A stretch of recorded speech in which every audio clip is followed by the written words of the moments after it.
For example, take in the area of agreements with the international community. The agreement Nigeria is having with Cameroon, for example, regarding gas exploration. It will go a long way in graduating Nigeria from oil-producing country to a giant gas-producing country to be reckoned in the world. We have been losing billions of dollars as a result of gas flaring in the country. And now we are on it. We have already set, the president has already done the groundbreaking ceremony of the Ajaukuta down to Kaduna, probably out to Kano, the pipeline track for gas. This is another important achievement. And then two major industries of world standard in Bayelsa State and in Imo State are underway already. The contract has been signed. They are already on it towards the improvement of gas supply and establishment of industries that will be producing chemicals and other components that will solve our fertilizer need, which will go a long way in bankrolling agricultural revolution for the country. And you are raising I don't want to marginalize the women because I may soon be getting some tweets. Yes. Very quickly, of course, let me again welcome Madam Enede, Development Program Strategist. You want to lend your voice to some of the observations made already. How would you describe our political terrain at the moment? Are we maturing politically? Is there, in terms of, even the cooperation between the arms of government to make sure that promises are kept? What was a concept becomes an actuality? Yeah, it's quite exciting to hear different perspectives, and I'm glad to lend my voice as a development strategist, particularly because I'm opportune to discuss with a lot of people, to relate with a number of people, and listen to a number of programs. So I hear what a lot of people say. I listened to the Senate President very well and the Speaker of the House of Representatives, and he said right from the onset they were determined to work in synergy. I like that. Somebody might say, okay, you want to work in synergy. If you are an oversight institution, oversighting the kind of critical role you play in democracy, the assembly is the pillar of democracy. It means from time to time there is a possibility that the executive or the judiciary might not be so comfortable with you, or your constituents, or even those who also oversight you, like the civil society and other non-state actors. So I'm quite excited, and so far we had opportunity, particularly women groups, we had the opportunity to engage other citizens. But from where we stand, a lot of people have, when I say our constituency, because we hold, especially media, belong to media and civil society, there are complaints here and there that the engagement would have been more robust. Like the National Assembly has set out to have an open government, but they said the National Assembly is not as open as it should have been in terms of bringing civil society and other non-state actors to the arena where conversations are held. After the representative of the people. Exactly. Okay, we will still come back to that. Okay. Someone else is joining us as well. Let's welcome Professor Shehu Alhaji Musa from our Kano Network Center. He is the Vice Chancellor, Kano University of Science and Technology, WUDIL. Thank you for joining us on the program. Let's just go straight to our question for you, because, of course, you are the Vice Chancellor of University of Science and Technology. In terms of infrastructure and perhaps improving domestic competence in a manufacturing sector, what do we need to do more, and what are we doing right that we can continue to do to move the conversation to a better level?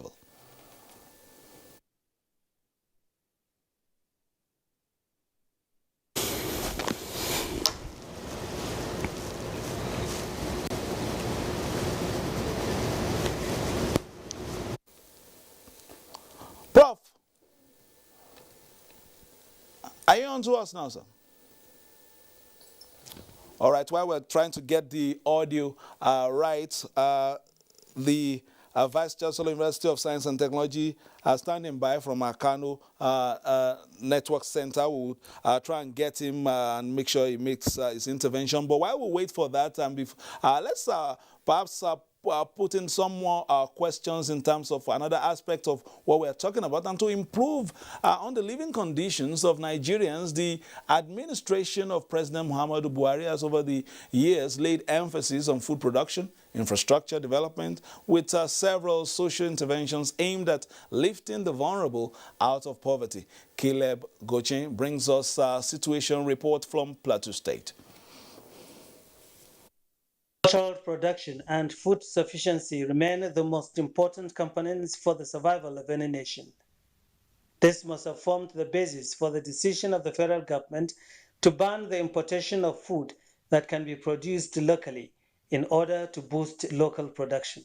With growing population and the need to broaden and improve the capacity of the farmers, the government introduced different interventions under the Agriculture Transformation Agenda support, which is yielding results. The state government and the federal government have made several efforts to ensure that people within the state are properly guided, properly equipped, and properly supported to ensure that food becomes very vital.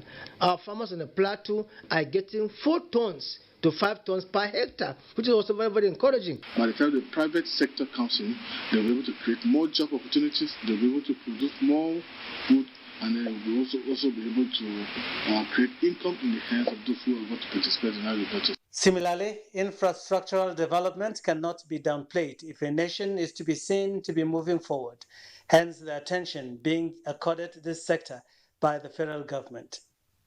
The impact can be felt in different parts of the state, like the 43-kilometer Pangshin, Balang, Nyeleng, Sara, Lere, Gindri Road, as well as the 44-kilometer Baban-Lamba to Sharam Road, which when completed will serve the people of Nasarawa, Gombe, Kaduna and Adamawa states. It has also offered so many employment to the people of the community. Many communities now boast of solar-powered and motorized boreholes. And to meet the housing deficit in the country, the federal government is providing 40-bedroom flats each in Plateau and Bauchi states. We have water. Each unit has been connected already. When you are able to provide shelter for yourself, you've almost done with 50% of North Central Zone. It will create more than 20,000 workers, once it's commissioned and completed. On federal government social investment program, 26,000 households are beneficiaries in Plateau State. I started my business before, like as in my family and friend. They support me with a small capital. I started the business. Then after that, I received the COVID-19 support from federal government. So I continue using the money to boost my business. I'd love to appreciate, the federal government for this intervention, most especially in these trying times of COVID-19, which a lot of businesses were not able to thrive. But through this intervention, it keeps our business lively and it keeps thriving. Citizens reciprocate in terms of having confidence in government, in terms of believing in the program, in terms of participating and accepting the program. As more programs are being unveiled, it is the prayer of all that the challenges bedeviling the polity will soon be over, giving way to a more prosperous nation. In Jos, Caleb Gochin, NTA News.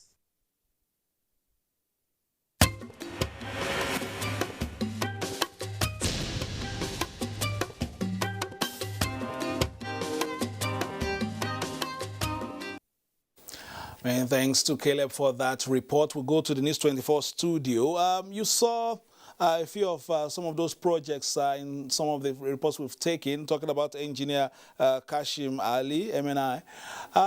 Being, a past president of the Nigerian Society of Engineers, first we'll talk about the issue of domestic, competence in, some of these sectors, especially manufacturing. That's one part of, my question to you. The second part is our maintenance culture. You have infrastructure provided, and then maintaining this infrastructure. In some cases, one would expect some of those, communities to take ownership. But we've seen a trend of people actually even, disrupting the process, even physically cutting away gravel, in some cases rail, joinings, and the track, the steel on the track and all that. What will you say to this, especially as, an engineer, and, in terms of, the concept of development and then the social contract between the leaders and the led? One, infrastructure has been provided, and then we see situations like this. It still takes me back to the issue of perception. Look, in this world, the most critical index for judgment is perception, whether we like it or not. Now, when people believe something belongs to them, they take care of such things. When they don't believe it's theirs, they ignore them. I like the way the water issue. Let me start from the water. Water coverage before this administration came in was at the level of less than 50%. Today, it has gone up to 71%. And the reason is a style was introduced. Public water supply infrastructure were handed over to the communities, beneficiary communities. They were made to feel from the beginning that the project was all about them, and that when it is finished, it is their property and for them to use and maintain. And that has worked. So they accepted, and that is why you have that growth. Even open defecation. We had only one local government in Cross Rivers, I think, that was open defecation free in Nigeria out of 774. Today, we have 57. Again, it's because people were made to appreciate that keeping your environment clean was not, the government was not the one suffering for those actions, but the individuals, and they accepted. So there's always the need to carry people along and carry them along effectively well. For instance, I've seen the video, a viral video, where there was a surface dressing and people were removing the granite that was on it. The thing is, there was no public education. For instance, if they have not had a road in that area for centuries, those children who were removing, they did not know that roads should have loose gravels, because maybe what they see in the city are asphalt-based roads, which have no gravels flying. So maybe when they saw them, and they saw that maybe they could have accident on them, they started picking them. It could start from good intention, ignorance, and people will now magnify to whatever level it got to. Nobody has really gone there to see why they did what they did. It's not like they don't like the road, but they have no information, and nobody bothered to carry them along. That is my opinion. Rail tracks. Even the issue of the cutting away of railway track, again, that one's it as pure wickedness. And I think the security should be able to investigate and find out what really happened. Because the equipment you need to cut that material, it also has to be a bit sophisticated. Common saw will not do that. So it means somebody went there intentional to do that. Having said that, what are the general trend in Nigeria? Do we have human resources? We do have them. Some in incubation, but a lot also that are also up and being available for use. But are we using them effectively? No. And the reason I say this authoritatively is because we have seen migration of these individuals. Some people have migrated and they have become useful to other communities and other societies.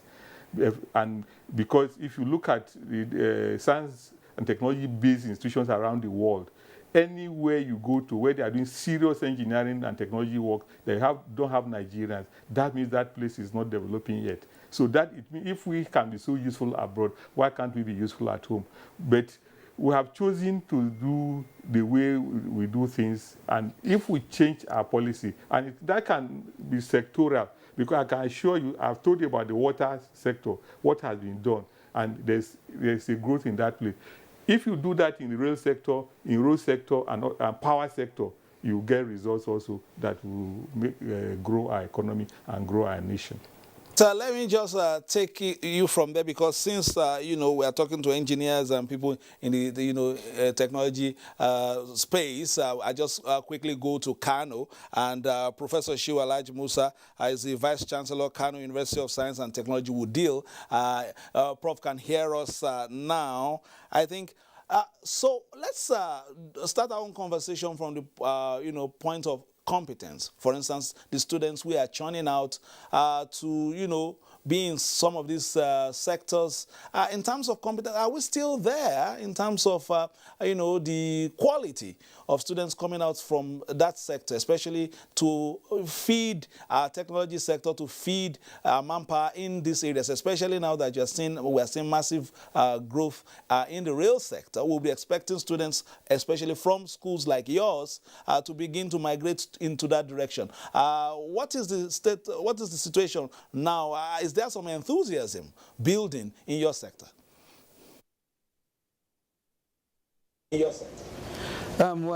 Thank you very much. Let me start by saying it's my pleasure to be on this program, which is Democracy on the Move of the NTA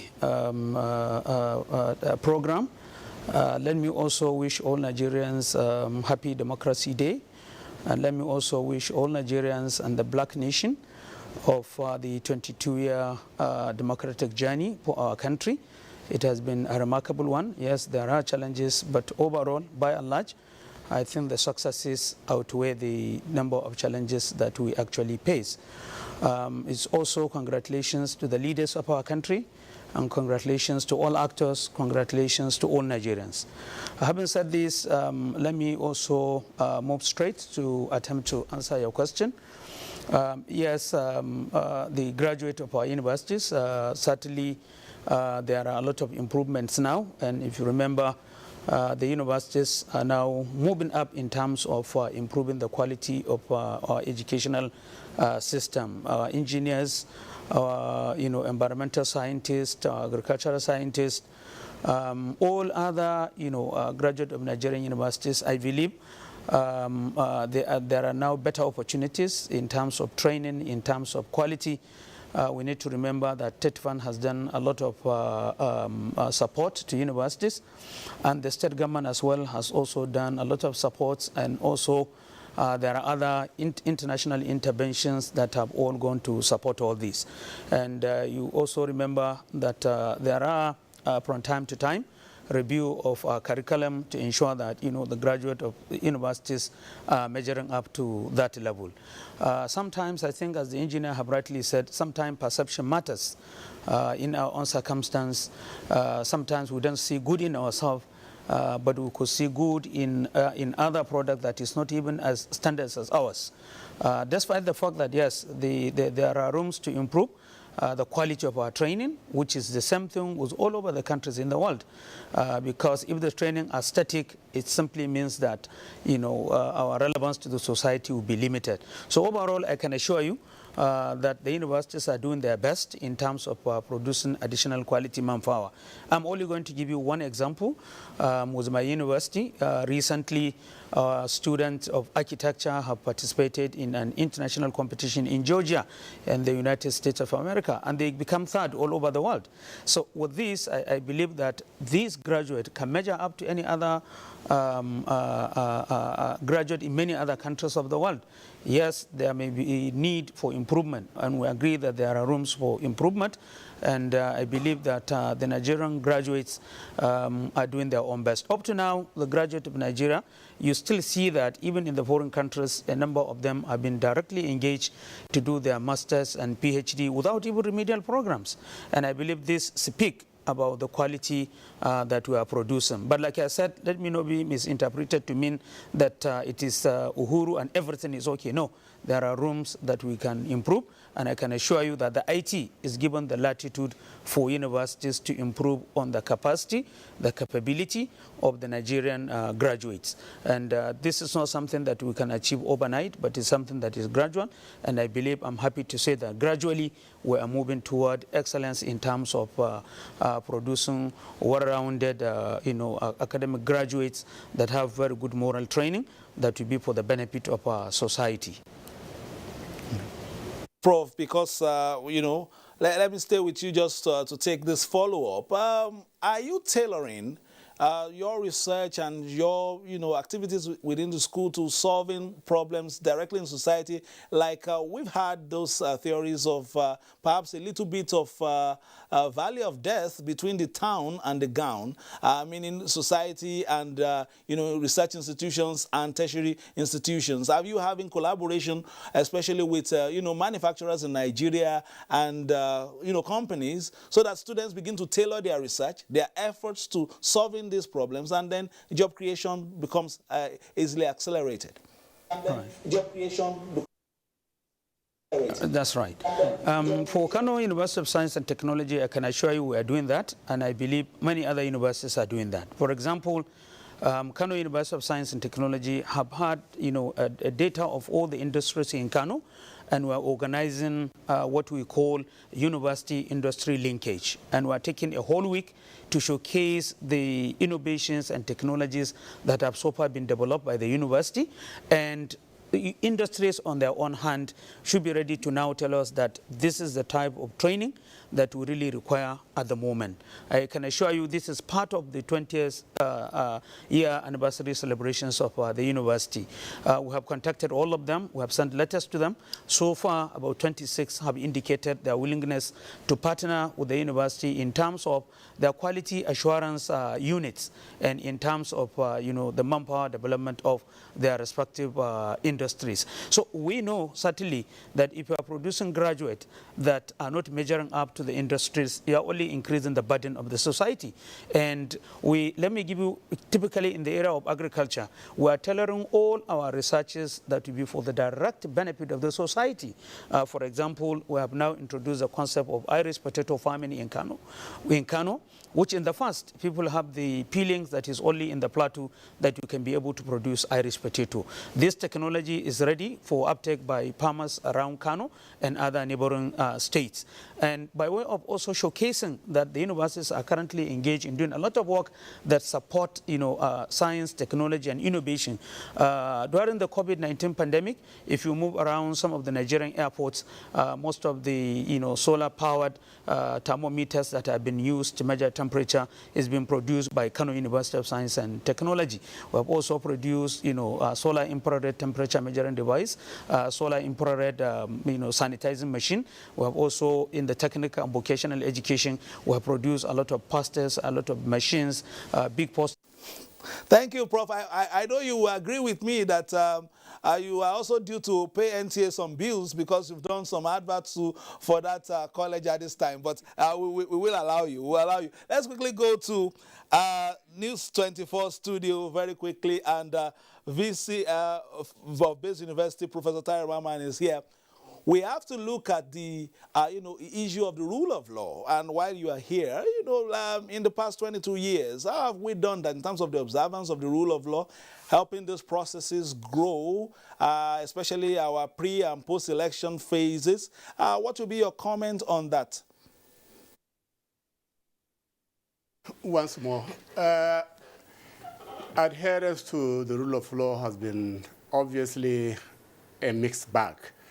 There are so many players out there. There are many institutions involved, from the courts, from the legislature, security, organs of the executive, and those who deliver services on a day-to-day basis. So by and large, the major concern has been with regards to the attitude and conduct of the political class in ensuring that the agenda of democracy is developed and moves on a proper trajectory. And in particular, how political parties organize themselves and organize their primaries, which will ensure that appropriate candidates emerge from their primaries. And then the electoral system too, where those who have responsibility to run elections, if they have been fair and free in their conduct, in the conduct of the elections, and if they've been receiving appropriate support. And overall, the trajectory has been actually progressive, because over time, the electoral laws have been improved upon, and the framework for competition has been improved upon. But we still see situations where, some element of self-help, has been coming in. And we also, over time, the attitude of the security agencies have been a bit problematic during elections. But I must state that in the last 6 years, I think there has been some remarkable improvement, partly because the present government, the government of President Muhammad Buhari, has been a stickler to ensuring that the rules are followed. And remember when he came on board, people had their fears on whether he was going to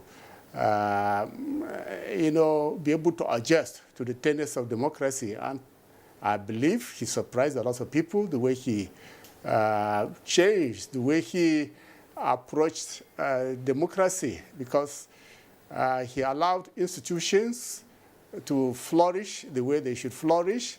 Even his own party, he never tried to intervene to, in situations where ordinarily, a president will support, will not support opposition. But he always said, look, the electorate should be the final arbiter. And you remember in 2019 elections, after his own election, he was very clear that the electorate should be able to decide who they wish to support. And along the line, the APC lost quite a number of states, which ordinarily, if it were in the past, it would have muzzled itself into success. And where judgments were passed or delivered against the party, the president always, congratulated the winner, irrespective of the party. So by and large, we've been in the right trajectory in terms of the processes. And from what has been said here in terms of the substantive goals of democracy, yes, this one is a major journey. It's a major journey where along the way, you have different players. So it is for each level of government to perform its role, local governments, states, and the federal government, to ensure that the substantive purposes of democracy are achieved, which is to provide services to society and the community, to bring development to the community. Because it has been rightly said that democracy and poverty cannot be in the same, cannot cohabit in the same bed. So if there's poverty around, that's a major threat to our democracy. And we've seen that the federal government had so many areas of intervention to bring support, to bring relief to the common man, which is actually implementing one of the chapters of the Constitution, which is the chapter on fundamental objectives and directive principles of state policy, the provision of welfare being the goals of government.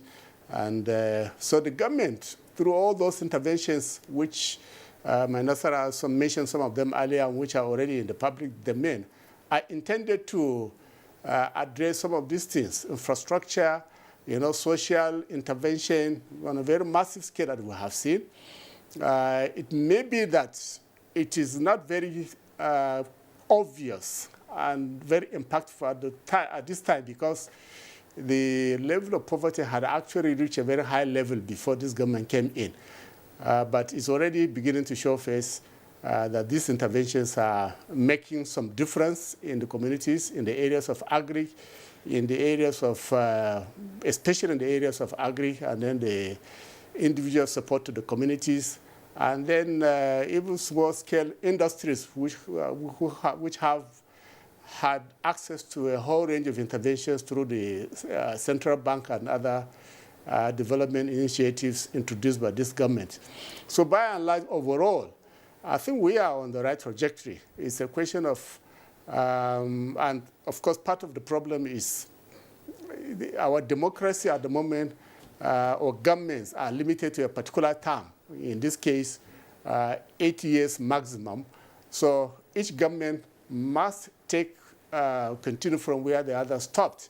And so where there's a reversal, that's going to be a problem. But with what we have on ground, I believe so much is likely to be achieved in the next 2 years, and we hope that there will be continuity in these programs in such a way that we'll be able to achieve the substantive goals of our democracy and constitutionalism. The slogan is no woman, no nation. I'm sure still that. And when you look at, women folk and, developments we've had in the past 6 years, what are the pathways to some of the, conversations you've had in terms of more inclusion and all that? What would be your comment on that at this time? Perhaps let me quickly go back to what engineer said earlier concerning water. We can take it from there. Talking about public infrastructure and the attitude of citizens towards public infrastructure. One of the reasons he gave was that sometimes you don't have sufficient consultation. He had advocated that they should be carried along.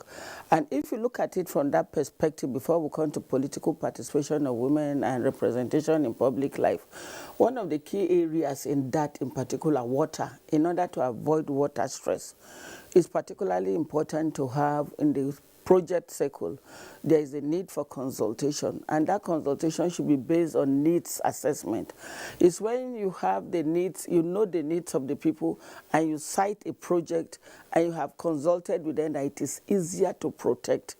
I know there is a need for us to elevate our level of credibility and patriotism to be able to protect public infrastructure, because either way, we the ordinary people are the losers, because those in government have ways of working around their own infrastructure. So it's absolutely important to consult. And for public infrastructure, are those infrastructure inclusive, sensitive to disability, and that? Does it give persons with disabilities access? Some of those things, the deprivation may not be intended, but because of insufficient consultation, it's possible that those that are sympathetic to the cause of persons with disabilities will now be angry and want to destroy those public infrastructure. I'm not saying it's the right thing, but these are some of the reasons they give. And for example, too, we talk about rape and all that. If an infrastructure is situated around a rapist, a known rapist, and if he has political power, and women, girls are not able to access such infrastructure, it becomes problematic. And as a result of that, that could ignite certain kind of danger and anger. So it's absolutely important to have good consultation that is based on needs, as well as also get the people to be sufficiently conscientized to say, look, this is for you, and they can protect. Nobody that is sufficiently convinced that will not want to protect his or her own property. Then let me come back to representation. You see all the questions we've been asking. I want you to look at the Federal Executive Council, 42 ministers. How many are women? 6. And not just the 6 women. Part of the challenge we have with that, too, a lot of people are concerned that, what if we have an even representation? Do you have women from the Middle Belt, from different geopolitical zones? Like if you look at the the executive, the Federal Executive Council, there is no woman from the south, from the southwest. So for us, it means so much because that symbolism is very important. Even if you look at also the Federal Executive Council and some other bodies, the MDAs, you notice that you don't have a single woman with disabilities. And those of us who believe in integrity, dignity of the human person, you know that that representation is very important. How things happen in this country.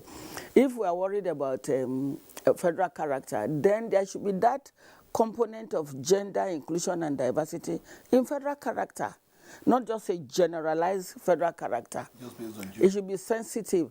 And you know, women, we are asking for 111 extra seats. I was asking the professor earlier, and I was quite excited.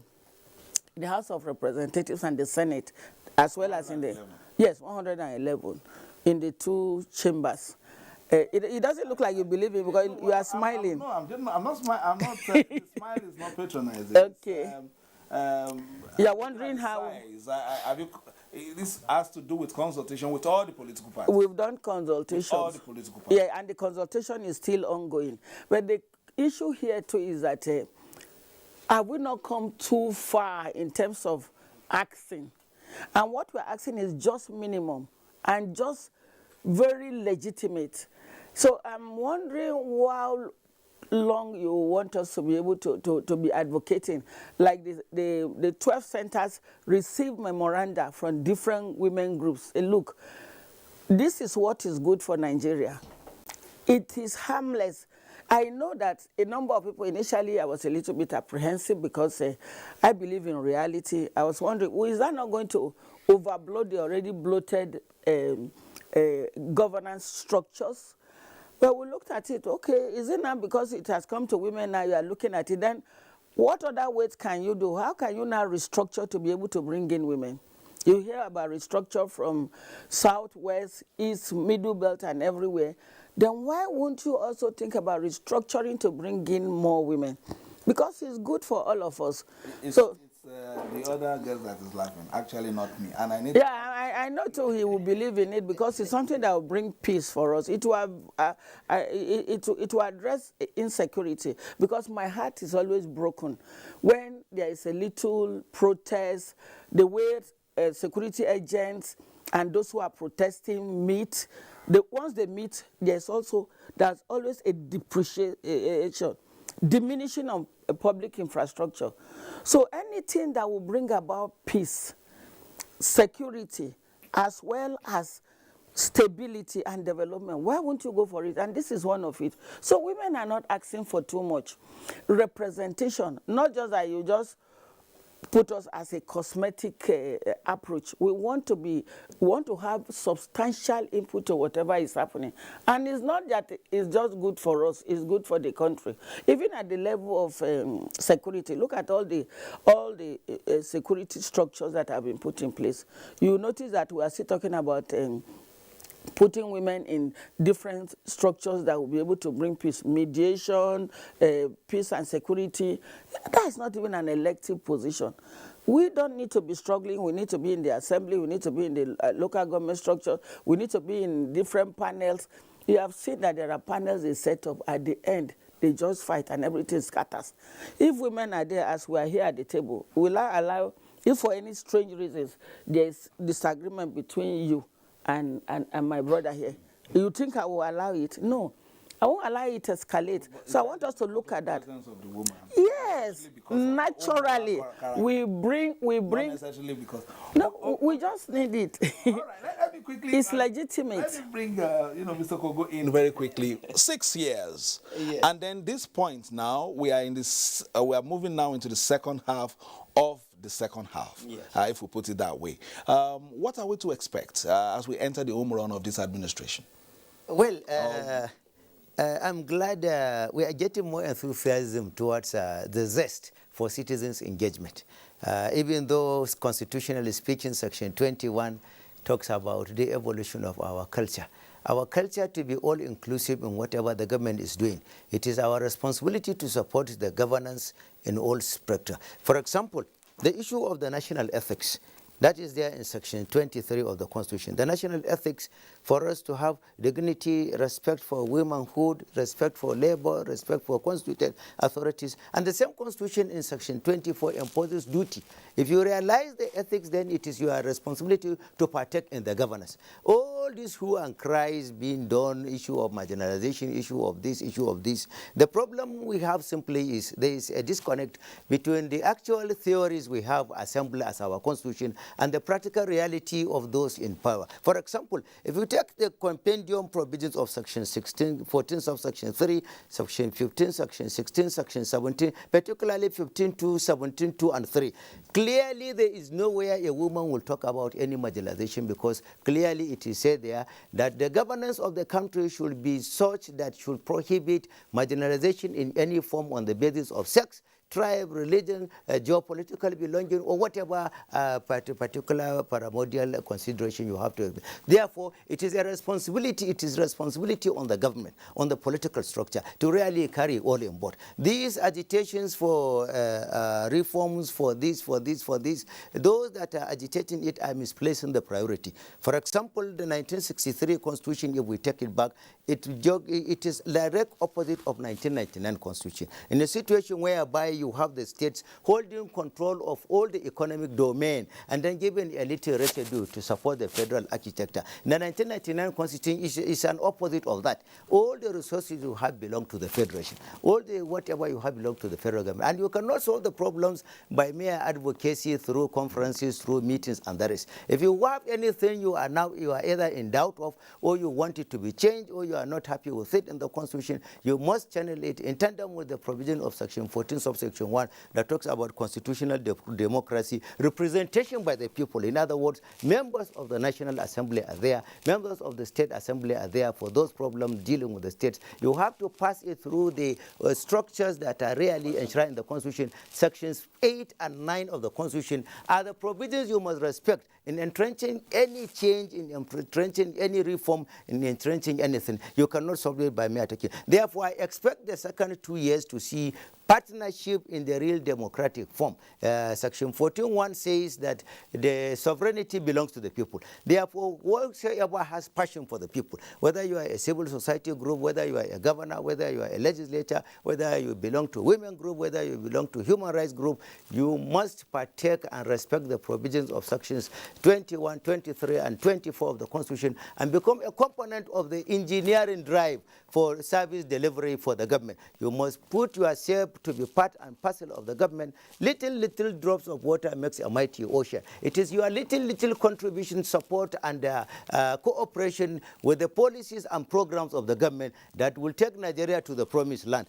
Not big biker, not this thing. We expect to see a model we are seeing of the legislature and executive relationship. We expect to see that type of relationship replicated at the level of the federal and the state governments. You have a lot of policies and programs at the federal level, but without replication of the same at the state level. The president, for example, has to even use his power to bring about executive orders. For example, Section 7 of the Constitution clearly delineates local government as a third tier of government, but it has virtually been strangulated now by the state apparatus in such a way that the president even went about bringing about executive order to tickle them into this responsibility and the sensitivity of disjointing a third tier of governance, which is permeating a lot of issue of disillusionment at the local government level, issue of insecurity, issue of hunger, issue of unemployment, issue of so many things at the local government level, because there is a very big vacuum that emasculation of the local government system have brought about. The same thing with the issue of Section 221 talking about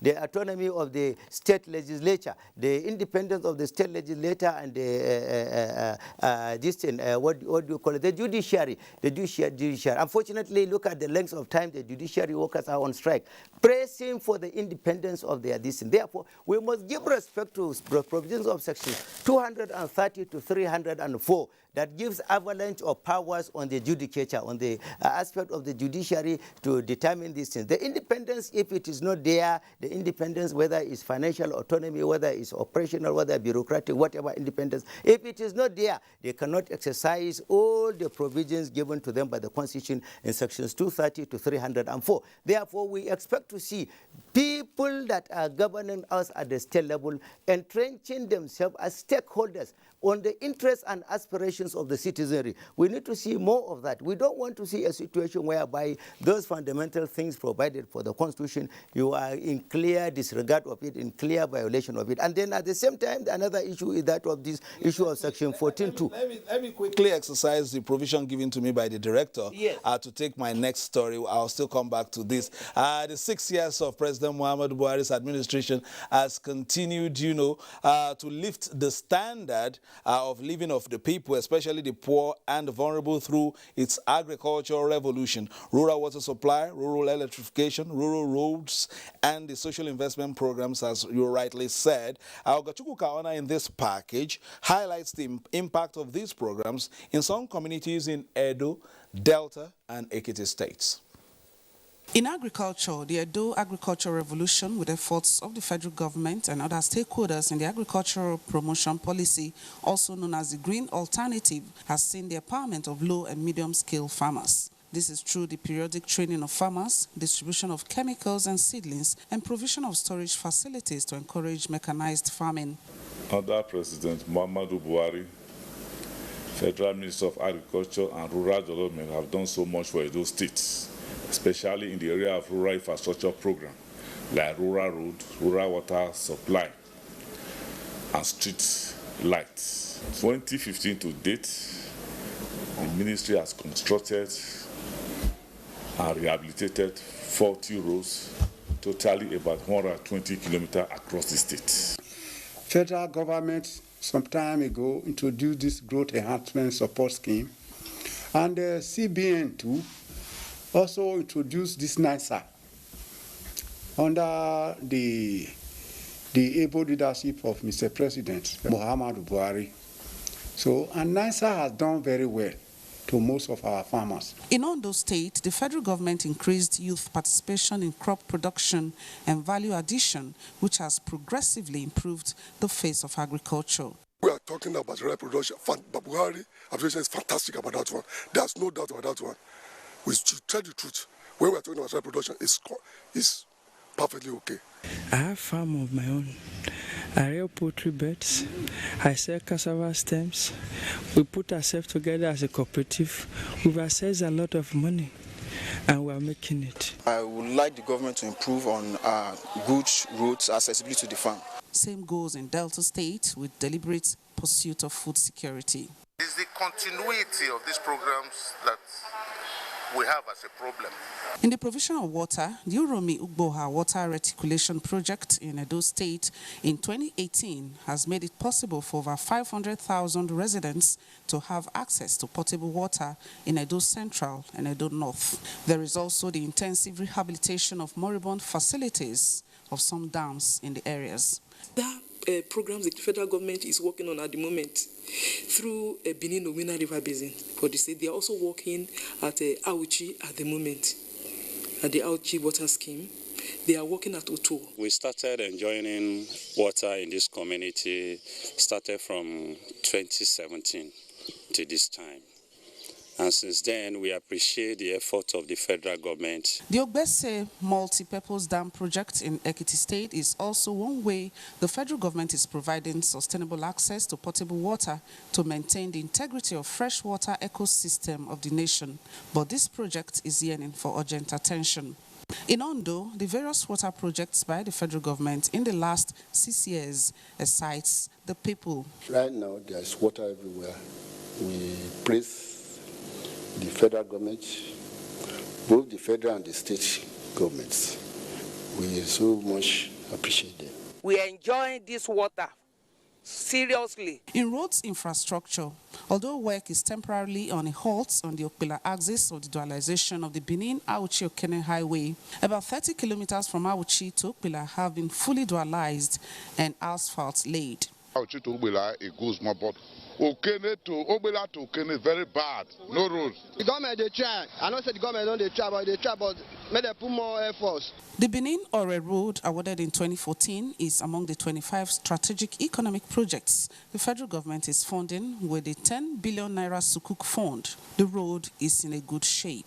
So at last people will spend 2 days for hold up. So but now we are enjoying the road, inshallah. Now better than before. Yes. Now they're all right more than before. Talking about in the last 5 years through the disbursement of loans, cash transfers and grants, there has also been the COVID-19 survivor funds to boost SMEs. There is a far-reaching impact the one in Ekiti is having currently on the economy of Ekiti State. These initiatives, experts believe, have great multiplier effects along the value chain of the economy.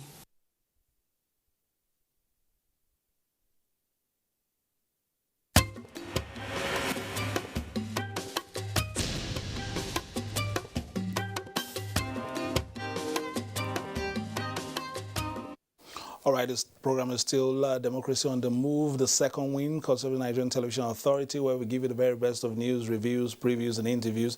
I still have my guests here in the studio, the network studio, guests in the News 24 studio, as well as the Kano Network Center. Let's quickly go to Professor Tahir Maman, SEN VC-based university. We've seen some of those reports. But last year, there was a bit of a rude shock in terms of a virus in killing mood, which affected the socio-economic well-being of most nations around the world and plummeted a lot of economies, to abysmal levels. How has the nation recovered to bring society back on an even keel? What are your comments at this time?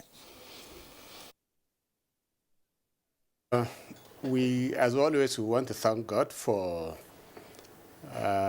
the minimal effect of the COVID pandemic on Nigeria. If you look at the figures of casualties and people who have suffered from this, it's far, far low compared to what has happened in the rest of the world, especially in Europe and America. And then secondly, one cannot also but commend the responses of the federal government in terms of being timely, in terms of the lockdowns, the timely lockdowns, which ensure that the virus was contained to a large extent in its spread and therefore its havoc. And then while that was going on, and soon after, we remember the government came in with varieties of support to especially the small-scale business people with access to various loans. Probably even some of them may even be grants, because if you see people having access to 200,000, 300,000, 500,000, it will appear to me that those would appear to be grants rather than loans. And believe in me, this thing has made a lot of difference out there. The introduction of FNASL too, which has been another vehicle through which people have been able to get some relief and support for soft loan, even big loan in some cases. That have been extremely of big relief. And so to that extent, yes, it has had effect like other places, but it has been contained in a very large measure. We'll try and now go to Kano Network Center very shortly if Prof is still there. Yes, so let's join this conversation at this point. Ask you some questions. How did you perhaps circumvent some of the challenges from last year? You told us about some of the interventions your school made in perhaps airports and other things that the students were able to do and the school was able to do. What else? In that window, how were you able to get, everything back on an even keel? It's something that nobody really anticipated.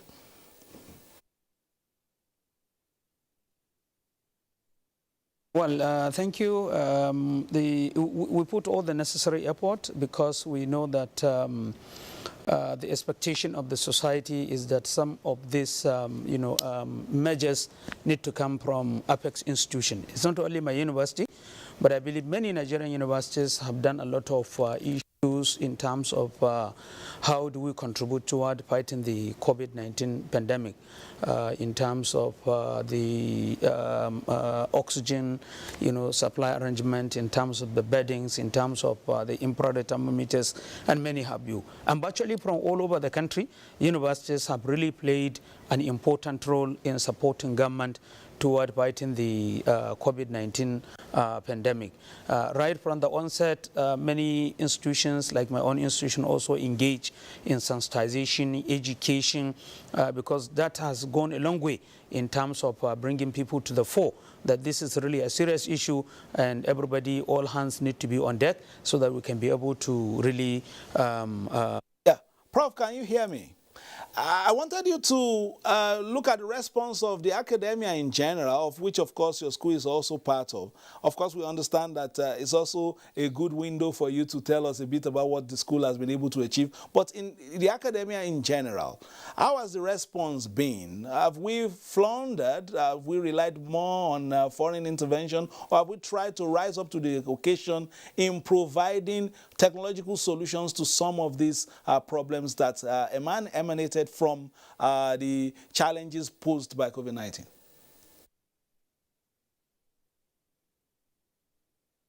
The tertiary institutions, not only universities, polytechnics, colleges of education, have all contributed in fighting the COVID-19 pandemic. However, no country virtually will say that, for COVID-19, they were able to do everything alone. So the same way, but by and large, the contribution of the academia has been very remarkable. Remember, not only in terms of facilities, but even in terms of conducting research that will now provide answers to some of these COVID-19 issues had been handled by, tertiary institutions in Nigeria and in collaboration with their foreign partners. A lot of research inputs have really been by Nigerians, and if you move into the areas of publications, you see a lot of great job done by Nigerian professionals, those in the teaching hospital and in other arenas, in engineering field and in IT, in sciences, in radiation, areas. A lot of contribution has been rendered by the academia. Certainly, there may be areas that we really probably need some support, which I believe maybe the private sector need to come in and patronize some of these technologies that have really been provided by universities, polytechnics, and other tiers of higher educational endeavors. Like I said, if you permit, Mr. Fisayo, for me to make a small comment, especially in dealing with area of agriculture, because of the temptation that being a professor of agricultural economics, I believe that I need to say a few things about this. Let me say that authoritatively, I can assure you, as among the pioneer professors in agri-economics in the northern western part of the country, the government of General Muhammadu Buhari in the area of agriculture has been doing remarkably well. And that has been part of my inaugural lecture that I presented. Particularly, you can imagine if Nigeria is not internally producing rice, and this has made the COVID-19 pandemic, the disaster, the anarchy would have been more. In other words, the tragedy that the entire country will plunge in would have been multiplied, and the disaster could have been really very, very much worrisome for the country to contain. I can assure you all the programs that has been rendered by this administration in terms of Anko Borough scheme, in terms of agricultural transformation agenda, in terms of economy recovery growth plan, have seen a lot of wonderful contribution. Crop production by 11% on annual basis, credit flow by 15% on annual basis, the issue of proliferations of fertilizer blending plants all over the country and manufacturing plants, the issue of rice processing mill that have in Kano alone, this rice processing mill taking over close to 100,000 people that are being gainfully employed in these processing factories. So naturally, the Nigeria-Moroccan fertilizer agreement has been very, very remarkable one. The rejigging of the tractorization program, the proposal for 784 mechanization centers across the local government. These are remarkable programs that their impact will be felt in the near future. And I believe that all these issues that you are mentioning, even in terms of ranching, open grazing, no open grazing, is because we didn't take agriculture as an integration aspect for the nation. Those that are producing may not necessarily be those that are marketing, may not necessarily be those that are consuming. Government need to explore even the area of agriculture in terms of ensuring the national cohesion of the nation.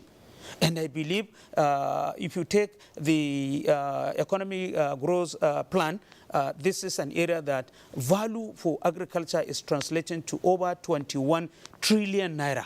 This is a sector that no country in the world can decide to play with, and therefore believe that the government is on the right course in terms of moving its policies in agriculture. And very soon, I can assure you, Nigerians will smile for it, especially if continuity has been ensured in terms of increasing this flow of contribution to the nation. My recommendation will be there is need for additional infrastructure, both social and economic infrastructure in the area of agriculture to cover post-harvest, to cover marketing, to cover processing, to cover value addition, and to cover all actors. Federal government can utilize on 3 concepts and they can get the agriculture moving in Nigeria very fast. They should take the issue of consumer preference as a priority, and they should take the issue of market integration as a priority, and they should take the issue of value addition as a priority. We identify all the actors. The nation is full of potentials. All the regions can do a lot. We can pit the West and Central Africa region. We can do a lot. Right now, GDP contribution for agriculture is about 41%. The potential arable land is about 82 million hectares, of which only 34 are being cultivated. You still have about 58% that you can put into future utilization for the benefit of the country. I believe the key factor for sustainable development of our nation is in that direction. And the establishment of the infrastructure company by the administration of General Muhammadu Buhari will provide a rejigging issue in terms of making agriculture to continue to contribute on sustainable basis for our country, to ensure food security, to ensure peace, to ensure stability, to ensure gainful employment of all the youth that are now taking refuge in various forests of the nation. The forest reserve themselves can be utilized properly for agricultural purposes, and that will now give no opportunity for anybody to be within this environment to continue to cause havoc to the nation. So all hands must be on deck, and there is need for a proper room in terms of public-private partnership model that will develop agriculture of our country, and we also need to do the agribusiness model in such a way that we can be able to galvanize all these teeming youth that are roaming the street, to provide them with gainful employment, to provide them with income-generating opportunities, and to make them sustainable. And I believe once some key input has been put into this, that is the right way to go, and that is the right way to ensure that Nigeria witness peace, stability, for the prosperity for all of us. I believe that the programs are on course. Yes, there are areas of improvement that we need to do, like I've said, in the area of critical infrastructure, in the area of extension services. I think you have made your point. Thank you so much for your intervention. I hope you have the handout available because after the program we might try to reach you for the handout of that particular lecture that you have given me today. I thought it was only Mr. Nasara Kogo that had his own handout, but I just feel that I've just come out of a lecture room at the moment. Thank you very much for your interventions on the program. Thank you, and we thank you for being a part of the program today. Being a part of the program.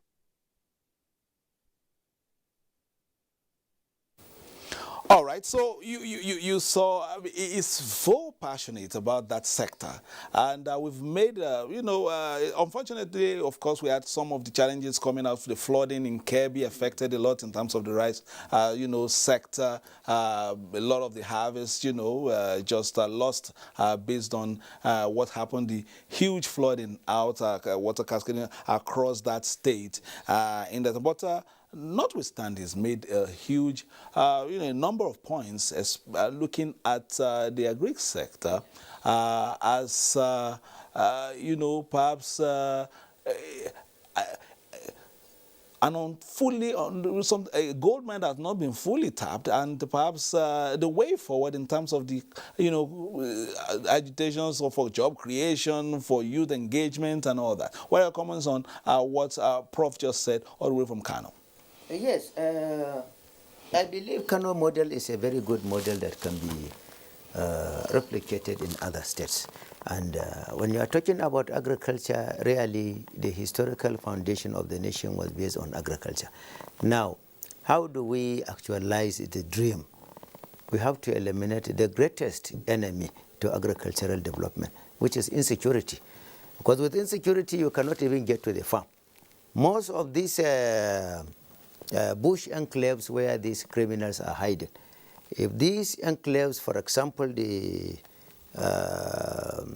Birnangwari down to Abuja to Kaduna Road, down to, is one bush that permits down to Kebbi State, Katsina State, Zamfara State, Sokoto State. That one, together with the Falgore Forest, together with probably the Sambisa Forest, if these forests can clearly be eroded away, you can use either chemical components or you can use equipments or whatever. Clear all the bushes. By the time you clear all the bushes, the criminals will have nowhere to hide.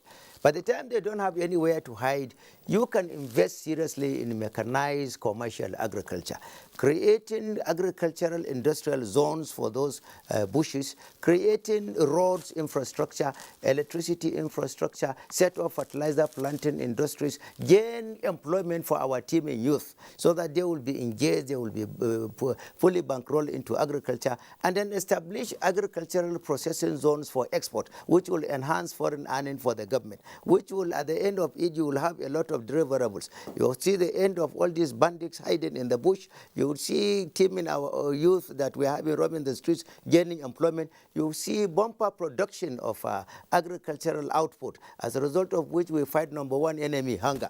You will see gaining of foreign exchange by means of exporting this agricultural produce outside. And even the international community, especially India, Brazil, United States, China, these countries will be more enthusiastic to come into any partnership agreement with Nigeria. By the time they have the enabling environment of security in place, by the time you have all these lands, you can even invite them if you don't want to invest in infrastructural facilitation of this clearing of the bushes, establishment of industrial farms and the rest. They can come and invest with the understanding of what we will be gaining. And at the end of it, diplomatically, we will establish robust relationship with them, and you will see immeasurable benefits we will be getting. But all these, we have to succeed in these with the cooperation of the respective state governors. Keep politics aside, state governors, face the interests of the citizenry, face the interests of the nation. That is your number one preoccupation. The interests of the citizenry, the interests of the nation. Partake very well in ensuring security. The security votes that are given to you, and then you come and be complaining that you are not the chief security officers. If you are not the chief security officers, do not be taking the security votes. And if you are taking the security vote, utilize them adequately. The federal government should see to it that security votes are being utilized appropriately. It is not proper. For example, every divisional police offices we are having in the country, on the average, what they get per quarter is about 55,000 naira, which is highly inadequate. Increase our security architecture. 385,000 policemen are too inadequate for a population of 210 million Nigerians. Increase their number, get them sophisticated equipments, machines, and manpower, technological know-how that they can be able to surpass whatever the criminals are having. So that at the end of it, we have a nation where peace, security is in tandem with Section 15, subsection 1, which is the motto of the Federal Republic of Nigeria, unity and fierce peace and progress, so that we will have united kind of governance, the federal, the state, and the local governments, all policies cascading towards service delivery for the interests of the common man, in the interest of democracy. Before I come to Madam NTA, let's quickly take this report. The federal government under President Muhammadu Buhari has executed several projects in Sokoto, Kebbi, and Zamfara states in the last 6 years that have positively affected the people. Shehu Mohammed Dati has more. The federal government under President Muhammadu Buhari initiated several projects that include roads rehabilitation and reconstruction, in agriculture, housing, and social sector, among others, in Sokoto, Kebbi, and Zamfara states to improve the socio-economic lives of the citizens. In Zamfara, a number of federal roads projects have been awarded, some of which have been completed, while others are at different stages of completion. The special repairs, we have about 5. We have the special repairs of Talat Mafara to Sokoto State border. It was awarded in March 2020 and it's 100% completed. Then we have special repairs of Kauran Namoda Shinkafi to Sokoto State border too. That one too is 100% completed. Contract for the rehabilitation of Sokoto-Jega Road was awarded in 2013, and phase 1 has been substantially completed, while the contracting firm is presently on phase 2, working in Kebbi State. Another project completed by the present administration was reinstatement of washout and completion of the rehabilitation of Sokoto-Ilela Road, including repairs of Osman Danfodio University Road, Sokoto.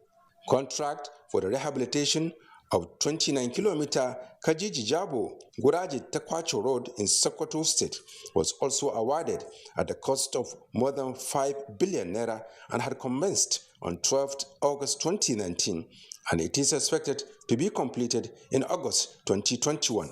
The contract for the construction of Sawan Birnis Ululu Kuya Maradi Junction Road in Sokoto State was also awarded in 2018, and the work is still ongoing.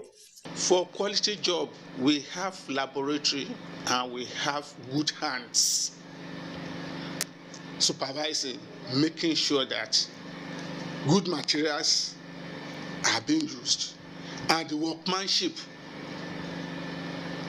they have good workmanship. Because you may have good material, if you don't do the work well, it will still affect it. The Sokoto-Jega-Yawuri-Kontagora Road had been in a deplorable state for about 20 years, affecting the socio-economic activities of the people, from potholes, heavy traffic, frequent accidents, to broken down vehicles. The 300-kilometer road had, however, been rehabilitated by the Buhari administration. We have successfully completed it, and the other section from Yauri to Kutangora is also done. So there is free movement. Motorists flying the road express appreciation for the work done. The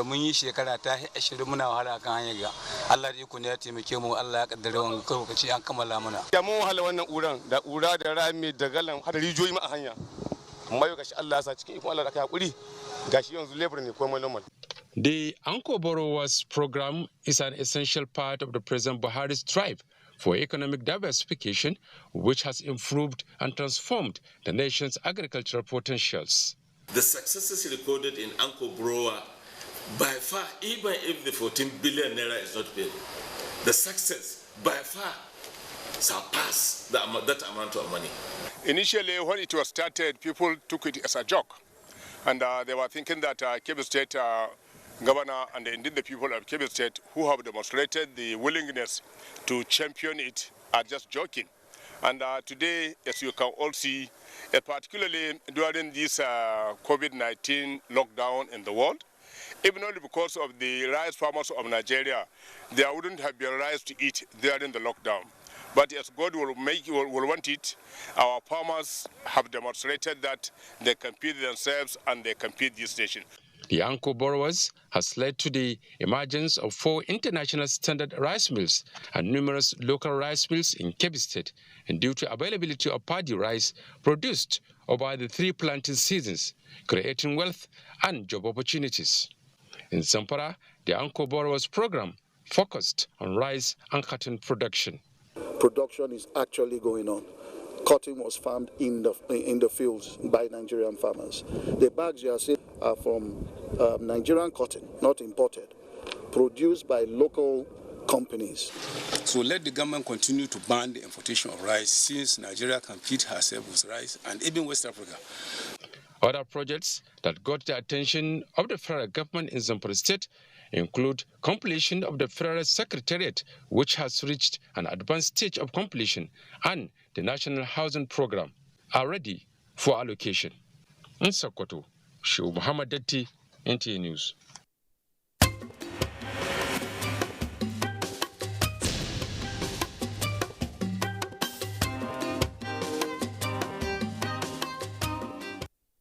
Thank you, Shehu Mohammed Dati, for that report. Let's quickly go to the News 24 studio where Professor Tahir Maman, SAN, VC, Base University, is standing by.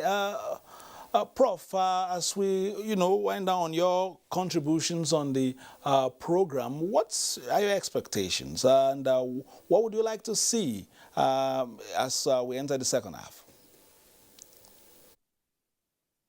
Appropriate is for continued implementation of these programs. Clearly, so much has been achieved in the agricultural sector and some other infrastructural development initiatives of the government.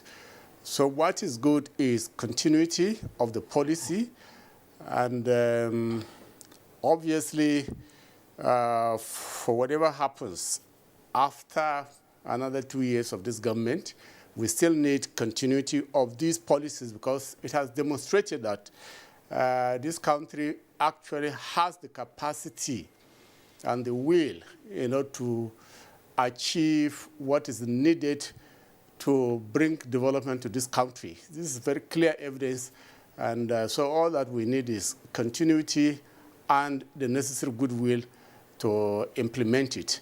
And for those who feel marginalized, this is clearly an opportunity for development to be all around the country because all the reports shown so far has demonstrated that all these projects are all over the country.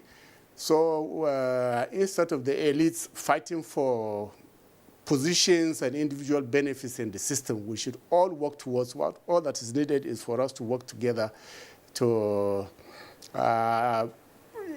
implement all these policies. And then at the end of the day, the generality of our people will be better off for it. Thank you.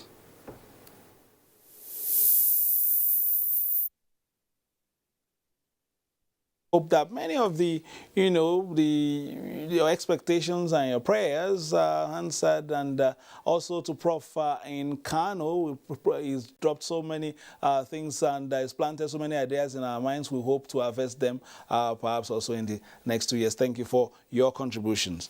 Let's, come back to the studio, and we've been talking Greek for the past few moments. First from Professor in Kano, the VC of the Institute of Greek there, the School of Technology there, and then, of course, some of the reports coming in, especially from Kebbi. But looking at women in agriculture, what would be your comment on the gender policy of this administration in agriculture? Yeah, we can't thank my big brother enough, Chief Audrog, the immediate past Minister of Agriculture and Social Development. With his deep passion in agriculture, practical agriculture, not subsistence, the one that is gender sensitive because of his background. He supported the production and the creation of he supported the gender department to the extent that the gender policy of all policies, ministry, that is MDA's policy so far, apart from the national gender policy, is the best of all the policies to the extent that the director in charge of gender had gone out of this country to share with other more developed countries the content of our gender policy. That's why I told my brother here that I'll try and talk to the director in charge of gender so that the gender policy is given to them. I would love a situation where they make reference to the gender policy. Like I said, the content is such that in all the areas, especially the value chain, it's so explicit because they have the implementation framework, they have targets, they have timeline, and they have indicators. It's not just an ordinary gender policy. So if we put that gender policy to proper use in Nigeria, it will not only put our women on the higher pedestal of engaging in the agriculture and development community development sector, it will be able to produce enough food. You know that part of the marginalization women suffer over time is that because of the premium placed on some of the crops that were traditionally women's crops, like groundnuts, ginger, beans, legumes, or special grains. Suddenly, some other actors, I don't want to be accusative, men particularly, because of their access to infrastructure, their access to positions of power, they just came and took it. Yes. And funds and farm implements, because they are also outgoing and they happen to have opportunity to get connected to the boys' club. I'm not saying it in a derogatory manner. This is what people have. So they have access to power. So you find they're using power over women to get these crops, and they begin to export. And they relegated women to the background. So we need to pay attention to that. Traditional cultivators and those who even they are the ones who even engage in the value chain, as well as even the storage. So we will need to look at that, and there's an aspect too that is linked to that. He has mentioned insecurity and famine, because I saw a headline today, a front page, that as a result of what happens within the bandits and all that, women are not able to go to farm because of violence. That's why, I don't know what time we are going to have eventually. NTA in particular need to look at the implementation of the VAB Act. It took us 16 years before the VAB Act was passed in 2015. So it's 6 years now, and since the implementation, this is one of the areas that this government in particular has high-level impact. So I'd like to see how it's discussed, because when you link that with infrastructure too, there's also obligation on the side of government to bring in complementary infrastructure that will give us higher benefits. Because if you look at the VAB Act, if you look at this document that was passed by Act of Parliament in 2015, if you look at the heading, the intro there says there is a need for maximum protection of all citizens against violence. There's also the need for maximum remedies. There's also the need for punishment of offenders. So this book has 26 major acts of violence against persons, but the violence against women particularly is more. And because it's more, that's why we've been saying that the focus looks like you're only talking about violence against women. The pandemic in particular, between March and December, the statistics we have in terms of the acts of violence committed against men and women, sometimes women against men, but mostly men against women, it's huge. Imagine in Edo State, Braveheart Initiative alone had about 30 conventions facilitated, because it's not a Ministry of Justice. So if one organization, just one organization that doesn't have much funding, was able to facilitate 30 conventions, so you can imagine what has happened all over the country. So that's why a number of us are interested in seeing how this administration can upscale what they are doing so far, because I happen to be lucky to be supporting 10 government agencies, NAPTIP as the VAB administrator, as well as Ministry of Women Affairs, Human Rights. They are all government agencies with civil society supporting them. What can we do as we're talking about infrastructural development? If you don't have infrastructural development, as here, Section 38, you will not be able to meet the rights of victims. And if you are not able to meet the rights of victims, it means you are not doing well. So we want to see how we can have more sexual assault and referral centers. FCT currently has only one. Yobe has 5. Kaduna has 4. So why should FCT have only one? And the act has only been passed properly in 16 states. Why not the 36 states and FCT? Because anything that will protect your people, insulate them from violence, and give them peace, and increase their productivity, they will be happier. The bottled anger will not be there, and there will be unity. Because if you are happy, I'm happy, he's happy, all of us here are happy, the president will be happier. So this document is absolutely important. It's not enough. The good thing is that why I say there is a need for us to look at what we can discuss about it. Is that the presidency had made presentation at the United Nations, which was well applauded. The Governors Forum have come out to declare emergency. The National Assembly had declared emergency. The Northern Governor, different categories of people, the wives of governors under the umbrella of GVB, that is Northern Governors Association Against Violence Against Women. They are doing extremely well. Many NGOs are doing so well, but where is the infrastructure? Where is the logistical support? How then can we upscale the political will to match the commitment we have done? So this is an area, because NTA to launch the program. I was here at the arena. Stand against rape and rapists. We have never had it in history before that institutions, faith-based organizations like the Catholic Church has a document, a policy against sexual harassment. They have a committee that is also trying, that is engaging with those who are traumatized. So we have opportunity of also looking at results from this area, because results from this area will affect everything we have discussed. The executive, the judiciary, how can we make the justice system better to be able to deliver on this? So I think it's a tool, it's a space, it's opportunity we have that we are not talking about. So I'm not spokesperson for government, but I feel that this is a major area of achievement. Like the Minister of Women Affairs has taken this upon herself. You know, people get angry sometimes, but it's a deep passion. Because the worst thing you can do to somebody is to invade the person's privacy. And this is what we have seen. So this would not only act as a deterrent, and there's a database. No country in the world has the kind of database Nigeria has. It's domiciled in NAPTIP. We need to look at that database, and we need to put information there. There's a space for sexual offenders, and there's a space for service providers. Other countries like America, they have a sexual offender register, but they don't have service providers register. And I'm glad that it was even a woman who is the designer, Dr. Amina Salihu. And it's donors that have been supporting, like Rolex, Spotlight, UNDP, UN Women, UNFPA. So why can't we fund our conviction? We have too much money in this country.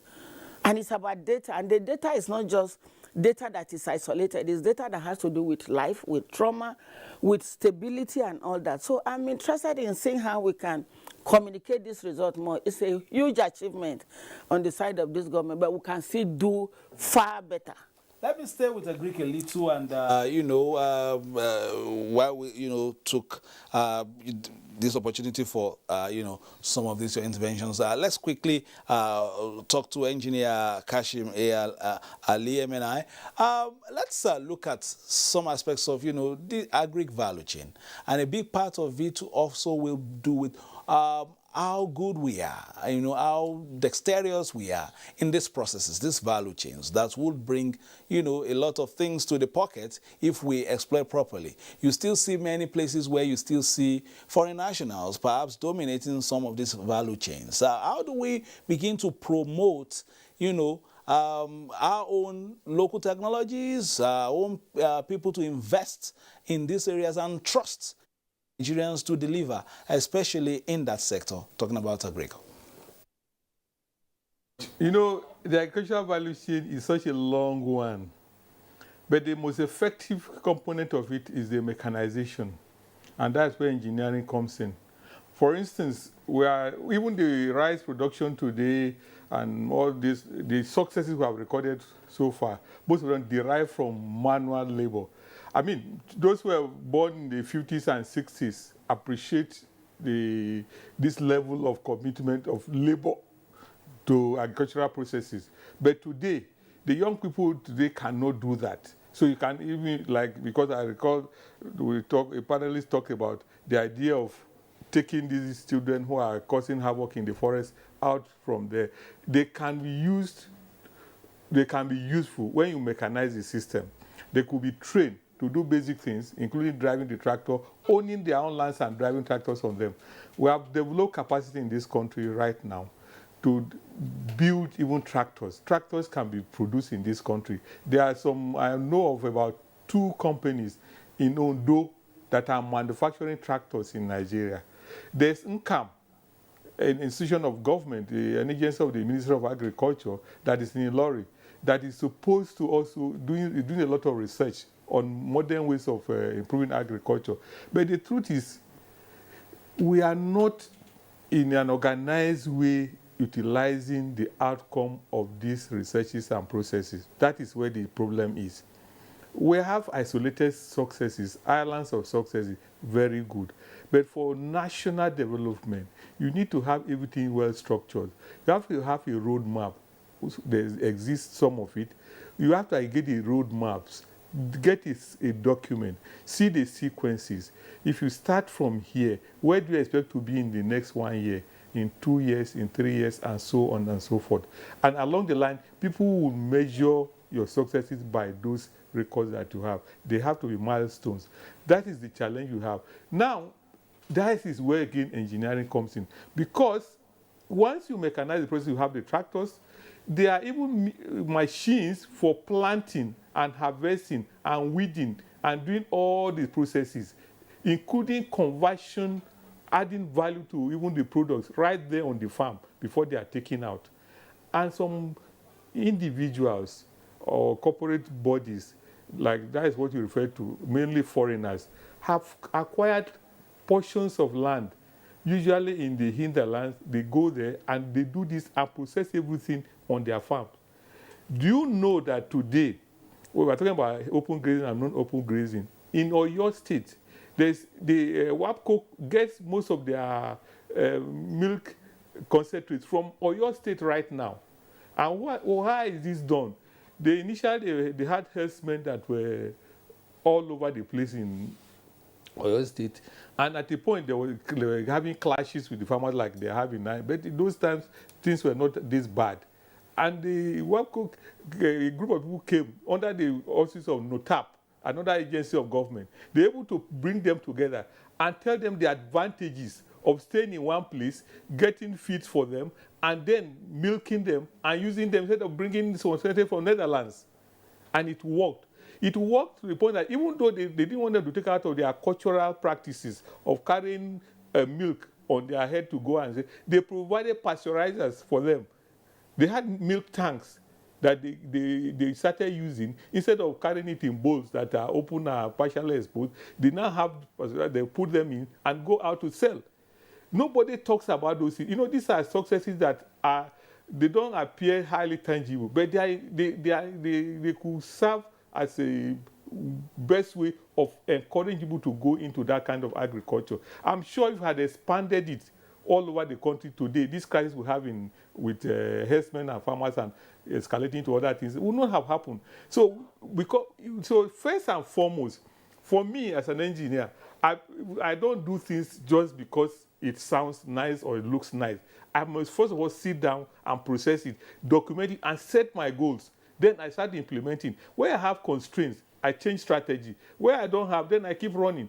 So then whenever you have, it's a learning curve. You keep going. But so me, unfortunately, and I must say this because this is a country highly blessed with the best of human resources. Because if you look at, just watch any program internationally where Nigerians are involved. Is it as students that are going to universities abroad? Or most of them, first class is just common for them. They just get first class anyhow. Go to industry, they retain them. Look at even in ICT, look at what has happened. It's not a child of Nigeria who didn't even go anywhere that developed a software, or is it software, an app, that Apple bought for about $1 billion. And there are many more that are selling like that. So a lot of things we need to bring our resources together, structure our implementation. Because these ones who are doing now and we are recording successes, they are successes, no doubt, but we must harmonize them, structure them, so that when we achieve this, we know we have achieved it, and we have achieved it for life. There will be consistency. Not that tomorrow one policy government will come again and start another set of policies and jettison this one and do away with all the success stories that we have. We have had success stories before. Even this, when I talked about water, the water story started during the PTF. The road success in road sector started during the PTF. Because in the PTF, for once, international contractors were paid for what they did. They were not given extra bonuses. So that way they were doing roads, and they were forced to train people. People learned how to do these things. What happened after that? The people that were trained, that were ready to take up these jobs, were left alone. Nobody seems to care about our own internal capacity. And until we do that, we can't make progress. There's Naseni, and thank God President Buhari has taken a particular stand that is remarkable. He has accepted now to sit as statutory chairman of the board, and he's bringing in all the ministers who are responsible for, who are supposed to be members of the board of the Naseni to sit down. The law of Naseni says you must give 1% of the federation account to Naseni for science and technology. That's what Malaysia use. That's what Indonesia use. That's what South Korea use. All these countries use them. And they had either the president or prime minister as the chair, and they developed. This is why they moved from their third world status to first world, even though they are being humble. So we had those institutions. How much have we used them? So it's not really about, I like, the success, but they are in silos. I don't like that. For national development, you must integrate everything, and then we can now make progress in all sectors. Well, how do we get a buy-in of Nigerians, even when you have some of these policies in there? We talk, for instance, he was talking about this, domestic competence in some of these sectors and having, a holistic approach to some of these things. But let's take, for instance, leather. A lot of hides and skin up north, and then we have leather works in the southeast. Brilliant young Nigerians making a lot of good shoes and all that. But they use more of synthetic leather that they import. We have leather here that goes elsewhere, somewhere up north. The linkages are not there. A Nigerian comes to you to sell Nigerian shoes to you, but he is wearing Italian shoes himself. So where do we get a full buy-in, even when government puts some of these policies in place? And then how do we get the Nigerian to, believe in himself and begin to have some confidence even in his own products, the products from his country? You have products that are actually Nigerian, but the labels are not Nigerian, just to be able to sell it to a Nigerian. He doesn't want to wear a Nigerian product. He wants to wear something from it's a Nigerian product, but to change the label to an Italian label. How do we get, the people to also buy into some of these concepts? Yes, the people are not so much of the problem, because the enthusiasm towards nation building by our citizens is highly remarkable. If you take, for example, what people are entrenching, especially ABBA products, for example, they are world-class products. And clearly speaking, ordinary citizens are the ones investing in that. If you take another one, is there are opportunities and programs government is deliberately working towards projection of our national values, exporting them outside in concert with Section 19 of the Constitution. For example, the deep sea ports, 3 of them this government has initiated. These are unprecedented projects that have never been in the drawing board in the history of the nation. That is one. Number 2, the economic processing zones. I enumerated them earlier on. Number 3, the issue of dry ports, which all these components are initiated by this government and entrenched by this government. By the time we have all these ones, and then by the time the governmental functionaries are educated regarding that the sovereignty belongs to the people, and that citizens are the primary cornerstones of their service, and that whosoever is going out of the country as a representative of the country, as an ambassador, as an envoy, a diplomat, or government functionary in whatever capacity, you should be educated regarding the responsibilities there. Number 1, you are there as a representative of the economic community of Nigeria. Number 2, you are there as a cultural ambassador of Nigeria. And number 3, you are there as social representation of the cosmopolitan Nigeria. And number 4, you are there to serve as the navigator of the Nigerians towards success of whatever they produce. But for you to do that one, the government should, as much as possible, bring in policies and programs that will, number 1, sensitize the citizenry for them to even appreciate that they have this obligation on the government, and to sensitize as well the governmental functionaries that there is these responsibilities on you. And for you to do that one, governmental policies must be designed to cascade from the top to the bottom. In other words, you have some 2 component institutions that should be tickled into really improved performance. You have Ministry of Intergovernmental Affairs. Ministry of Intergovernmental Affairs should be able to really calibrate and initiate policies and programs that will go from the federal to the state to the local government, that will go down to the common man, the commonness of the common man, and that should have the linkage of the input and output between the expectation of what the citizens want and the governmental policies and blueprints that are being on. And the office of the secretary to the federal government too is critical. There must be what we call inspectorate division, a division that should be able to coordinate policies and programs. Whatever the Federal Executive Council, whatever the Council of State wants to consider, the office of the Secretary to Federal Government should be able to contact and get inputs from the state governments, from the traditional institutions, from the economic communities, the economic blocks, for example, chambers of commerce, industries, agriculture, and what have you. For example, the institutions of the prominent traditional rulers, the institution of prominent entrepreneurs that have been recognized globally. We have some of the richest and finest entrepreneurs all over the world acknowledged. You should be able to be engaging them from time to time, be getting their opinion, be scratching their mind to know what and what do they need. How can we exploit their linkages and connections, not only in bringing investments into Nigeria, but as well as exporting the good labor of our honest and sincere, credible citizens in the country that are of lower level than them. How can they carry them along in the interest of a collective brotherhood? So we have to think of it in that way. It requires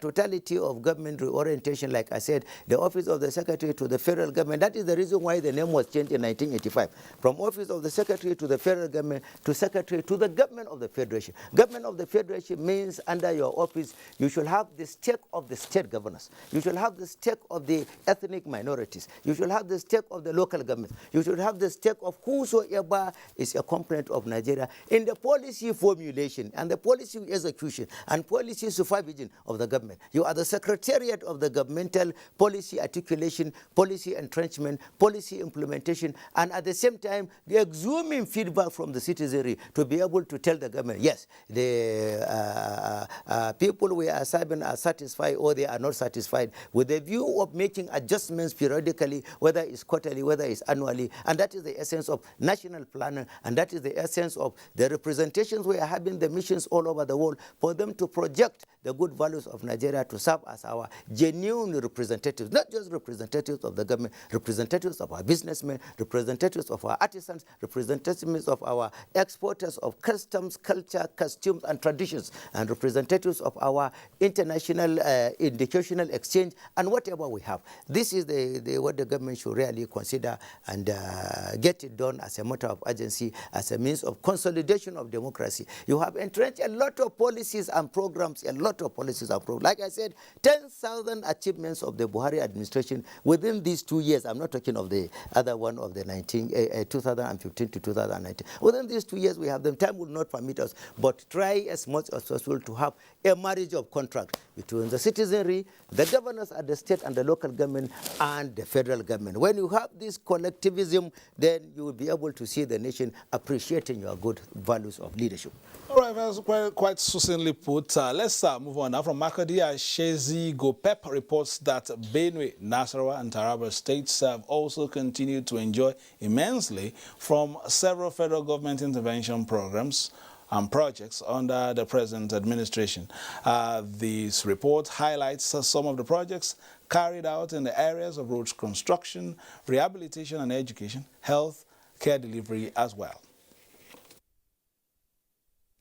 Over the years, traveling through the Makudi-Lafia road has been a bumpy and time-consuming experience due to the narrow and poor state of the route. This attracted the attention of the Buhari administration, which swung into action to repair and dualize the road to enable a more pleasurable and safe trip for its users. An intervention also enjoyed on the Makudi-Naka-Adoka-Ankpa road, as well as the rehabilitation of the Otukpa-Enugu highway and the Boko-Katsina-Ala axis. A development stakeholders describe as heartwarming and gratifying to see the present administration fulfill its promises. Before, they seem to have all been abandoned, but now things are happening. So we are very, very happy about those projects. And we would want the Buhari administration to complete these projects before the next elections.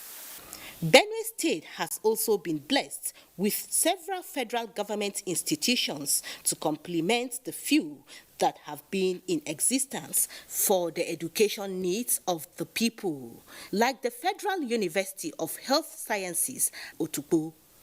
This is apart from the Federal College of Education, APA, and the establishment of the Federal Polytechnic, Wanune, all of which were established within the last 6 years of the Buhari administration.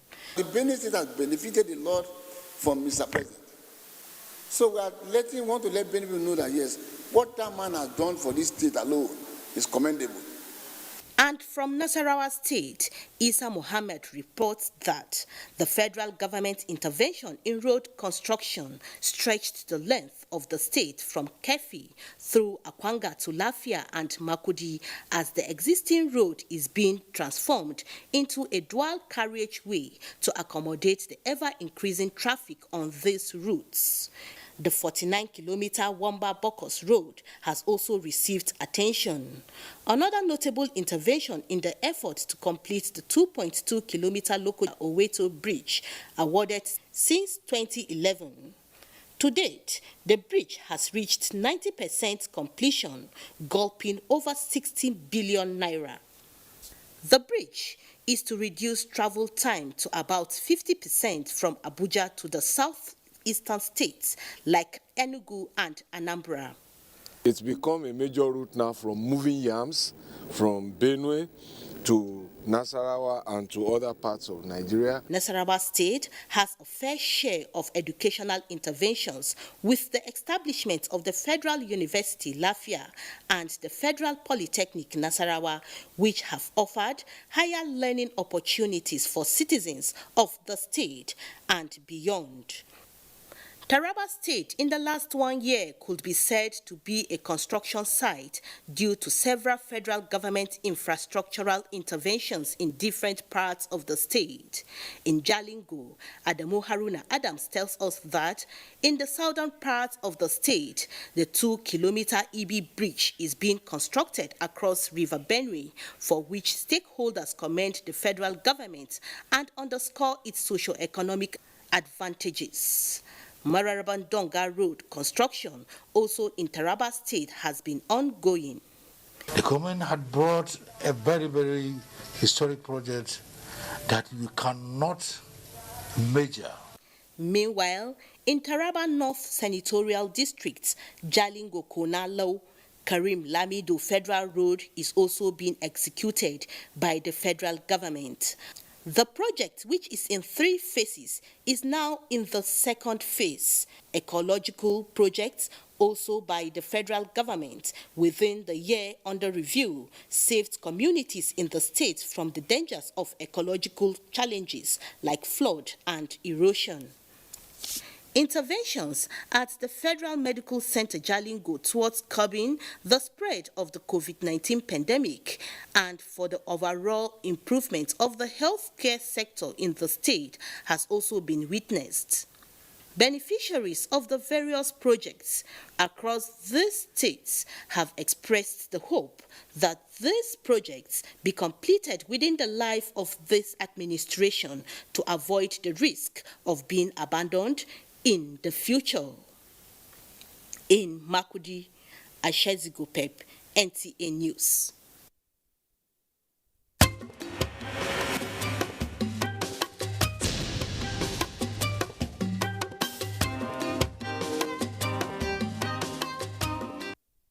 Thank you very much for that report, Shezigo Kupep. Very comprehensive from 3 different states, Taraba, Nasarawa, and Benue states.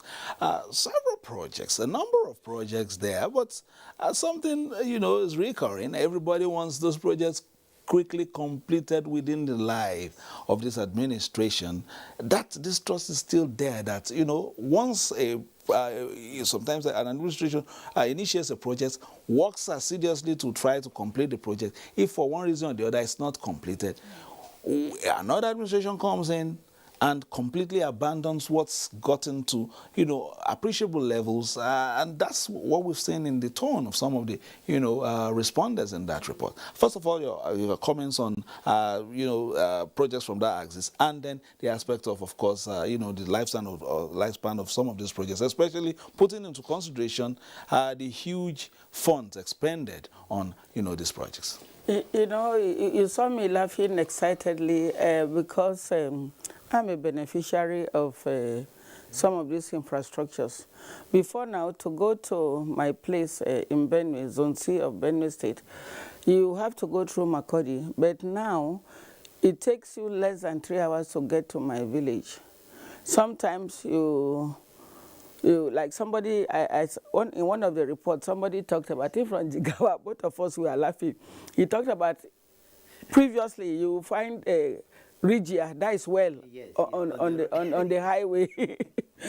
So he was so excited. So I'm personally excited too. I know the only challenge on the Oweto Road is the security issue that all of us are trying hard to deal with. So I'm a beneficiary of all that has been said. And if you look at the gender component of it too, if there are roads for a woman who is pregnant, for a woman who has reached menopause like me, a woman who is in labor, for a woman who is in, because of the physiological makeup that you men don't have, the roads are good for us, for our health, for our efficiency, for our productivity. So I'm quite excited.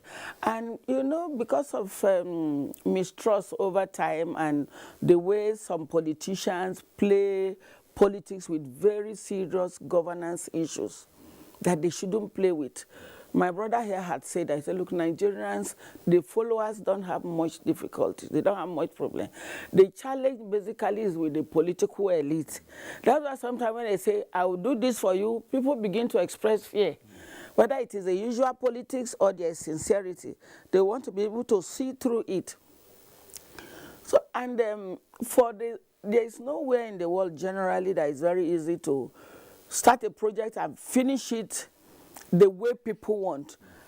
For example, I'm told that it is during rainy season that those that like engineers will tell us, the engineers will tell us that during rainy season that it's easier to do construction, it's less expensive, it's more secure. They give so many reasons, but the ordinary people might not know. So it still boils down to engaging the people. We have not seen sufficient engagement of the political elite with the people. So there will always be that misconception, and always with that, to the extent that you see that there's mistrust and it's causing disunity. And sometimes so you find that because the citizens are not involved, tracking, holding people accountable is not very easy. I saw one government infrastructure. It's also with private infrastructure. It's about us as a country. That the facilities that were removed, that facility was built by Julius Berger. And by the time they brought somebody talking about local infrastructure, we have the capacity to do the right thing. It's just refusal to do the right thing most of the time. The old facilities that were removed from that building were far better than the new one that were fixed, because within 2 months everything was giving way. So there's so much apprehension, but it's important to continuously, instead of getting angry with the people if they express fear or disbelief, rather than get angry with them, we have to concentrate on behavioral change communication. How do we engage? Well, you find sometimes aides of public office holders, they descend on people. Somebody had told me something before. He said, do you know that people are crying gender issues, that this administration, no woman has ever been victimized publicly or arrested for even talking against the presidency. So you see, our people were a talking people. We like to express ourselves about situations, even things that we shouldn't say. We think it's patriotism sometimes. I know there is a limit to the freedom of expression. However, we want to encourage public office holders to engage, to tell people, okay, look at your expectation, look at the reality. How do we have a common ground? If that is done, because Nigerian people are good people who even pay, celebrate their leaders when they do what is even just legitimate, even if it is minimum, they deliver to them. So all I will say here is that let us learn to engage, and we the citizens should also learn to be vigilant, because if we are not vigilant and we are asking political elite to just be giving us money, they may mistake that for something else. To say, okay, you have agreed, you are going to close your eyes to whatever we are doing. So it's absolutely important for us to have that space to engage. When we talk about constituency project, our leaders must visit their constituencies. It's not when anger erupts then you want to use security. At that point, it may not be easy to do it. So we should look at legitimately what is possible. If somebody says, okay, I'm coming to cite this project here, or we have started the project, yes, the timeline is there. So one reason or the other could affect, like insecurity. If there's the need, if a project is costing you 2 million naira and you need to mobilize security for 10 million naira to protect the project, it means you may have to step back a little and wait to deal with that situation to be able to do it. So we must also face the reality of our time. If we want to be rigid in our expectation, yes, it's good to deliver projects at record time, but there are situations too that can make us not to be able to do that. And finally, I would like to talk about what the engineer talked about, the coordination. My state has so many good things. I've seen many states, all the states in Nigeria. No country is as endowed as Nigeria. That is why when people try to talk back about Nigeria, talk down about Nigeria, say evil things, yes, you may not agree with certain leaders, but that is not enough for you to talk against Nigeria, say Nigeria is not a country, Nigeria is this or that. So what can we do to make Nigeria better? He talks about synergy. How do we bring our crops from different places? I know Benue alone, the species of mangoes we have, they are more than 50. The oranges we have, they are more than 20. How do we now engage south, east, west, so that we can reduce the suspicion as well as the disunity we'll find now? It is possible for us to harmonize. I've been to Southern Kaduna. I've seen their species of ginger. It's unique, and the way God made it is that look at tamba. It's called chai seed in English. I've seen a friend bought chai seed 2 pounds from London, and chai seed is just 350 naira per measure here. And it's organic, it's not packaged, it's not fortified in any way. So we have so much that we can use that others are envious about, but we are not deploying our energy to all this. So we should be able to, as a public office holder, a Chinese person is not likely to eat with spoon or cutlery. They use their chopsticks. So what stops us from using our traditional materials? Shoes. So it is not very easy for the younger people to emulate what the political elite are asking them to do. If you are wearing an Italian shoe and you're asking a younger person, go and what you are doing is very good, mass produce what you are having, who is he going to sell it to? Is it the one to wear? Because we work so much with perception. If a political elite wears his Italian shoe and you are wearing a shoe made in Nyanya, the likelihood is that the way you look at the person, it will diminish his personality and it will affect his self-esteem. And if his self-esteem is lost, the person is lost. So our political elite must learn to be patriotic in what they eat, what they wear, what they do, everything in their house. If you go to my house, the furniture there is Ankara, the seat there is made within here. But there are those who go and import, they import furniture, they import pots, basic things they import. So if you are doing that, because they say action speaks louder than voice, it will not be easy for people to hear what you are saying. If you are dressed like this, it's easier for you to tell somebody to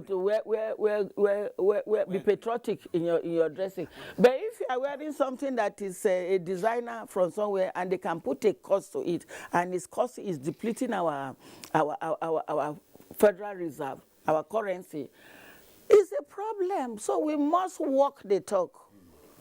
All right, let's quickly move on to Ibadan, Lagos. The rehabilitation, reconstruction and expansion of the Lagos-Ibadan dual carriageway is one of the major achievements of the current administration. Correspondent Shola Wahid, who toured some of the construction sites, reports that work is in progress and road users, including commuters, are appreciative of the federal government's efforts. Prior to the present efforts at improving standard of the Lagos-Ibadan dual carriageway, traveling on this very important road in the country could be described as disturbing. Apart from the narrow space on the road then, potholes and damaged portions were common. This made traveling on the road very difficult for travelers. The present administration has, however, changed the narrative through the expansion of the road to 3 lanes on both directions. The Controller, Federal Ministry of Works, Ogun State, Umar Bakari, explained that construction work on the dual carriageway has reached appreciable stage, stressing that funds for the completion of the project work has been made available by the federal government. He added that 110 billion naira has been expended, with over 3,000 Nigerians employed directly or indirectly in line with the present administration's agenda for job creation. So far, we have done about 105 kilometers of both bounds combined. The work is ongoing. There is no relentlessness from the part of the contractor. They are working with about 5 teams. We have the earthworks team, we have the concrete team, we have the asphalt team, we have the teams working on the curbs, on the chutes, and all the aspects of the work has been done simultaneously. We're using a method that were not using before.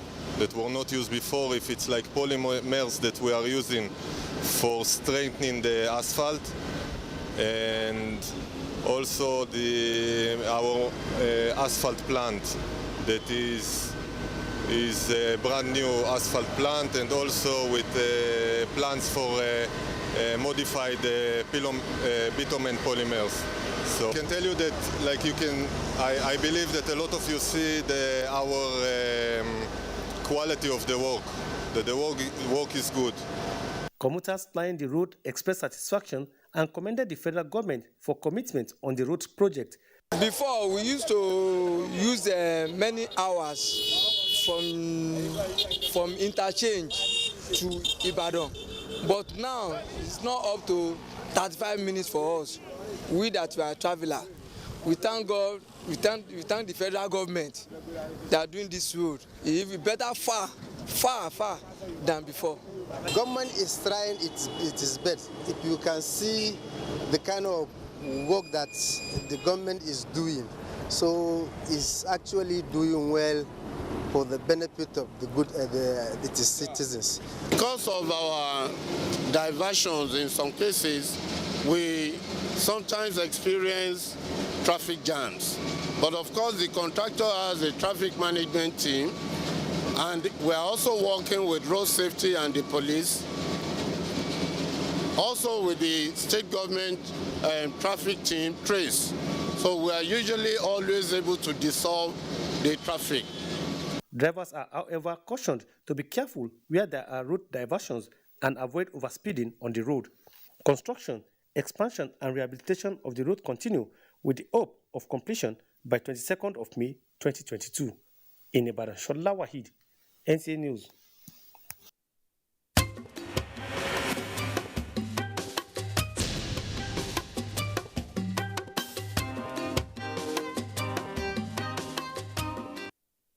All right, so on to Democracy on the Move, and we are on the home run now. My guest, Mr. Minasara Kogo, you were about to make an intervention concerning the issue of uncompleted projects. Yes. I've been an albatross on some administrations in the past. Make a comment very quickly. Not only in the past, even in the present. For example, take the Abuja to Lokoja Road. 22 years it is uncompleted. We need to really instill discipline in programs of work design and work completion. We can apply Umaru Musa model in my state, in Katsina State, when he was governor. He would not award any contract, and he's sure the money is there fully. Don't award any contract until you have the money to pay, so that you will block any possibility of variation of the price. Then secondly, don't allow any government employee or appointee or his cronies or by whatever affinity to have interest in any project.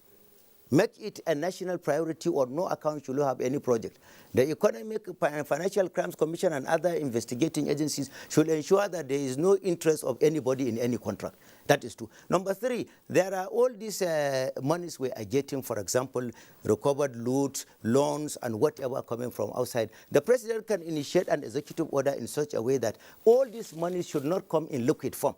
Sign agreement with whichever country you are repatriating the fund. Design policies and programs that you want them to come and implement for us. And then set up an agency to supervise the implementation. Within 6 months periods, maximum 1 year, they should come and give us value of that particular money in terms of infrastructure and entrenchment on our land. That way we will be able to have railway lines linked to all the states in Nigeria. We will be able to have water supply running in the taps of every local government headquarters in Nigeria. We can dredge River Niger and Benue. We can have first-class hospital facilities in all the state capitals, so as to divest the interest of, say, people should be taken outside for medical attention. We will be able to have security apparatus fortified. We will be able to have industrial and commercial centers established, state-of fertilizer industry in all the state capitals in Nigeria in order to support agricultural production and lower the cost of production of agriculture for the ordinary farmers. These are the kind of policies we should evolve.